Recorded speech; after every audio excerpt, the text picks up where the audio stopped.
नाजरीन अस्सलाम वालेकुम। IND टुडे न्यूज़ में आपका खैर मकदम करते हैं। आइए देखते हैं ये तफसील। रियासत तेलंगाना के जिले विकाराबाद के शोहरत याफ्ता कोडंगल मंडल में आज एक अजीबोगरीब वाक़ये में किसानों की जानिब से लाए गए तुवर की दाल के लोड्स को खरीदने से वहां की मार्केट यार्ड के लोगों ने इनकार कर दिया। इस हरकत पर किसानों ने बदजन होकर जबरदस्त तरीके से रास्ता रोको एहतजाज मुनज़्ज़म किया और काफी देर तक ट्रैफिक को दरम बरम कर दिया।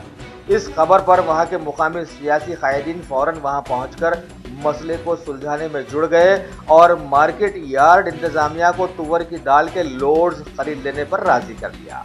आखिर में सभी किसानों ने बीज बचाव कराने वालों का शुक्रिया अदा किया और खरीद रहे हैं। बाहर रोडों पे किसान सो रहे हैं। जिस तरह से बॉर्डर पे आर्मी लड़ रही है उसी तरह से हिंदुस्तान के अंदर किसान लड़ते हैं। मैं हुकूमत से मुतालबा कर रहा हूं कि किसान की जो तुवर है वो लें और जल्द से जल्द इसका मुआवजा अदा करें। और किसान ये तुवर नहीं लेने से परेशान हाल है। मैं हुकूमत इतने अच्छे काम कर रही है मगर यहाँ पे जो ऑफिसर्स काम कर रहे हैं उनका रवैया सही नहीं है। किसानों को पूरा बाहर रोडों पे सुला रहे हैं और तुवर अंदर नहीं ले रहे हैं। मैं हुकूमत से मुतालबा फिर बार बार कर रहा हूँ कि वो हुकूमत किसानों का फायदा करे।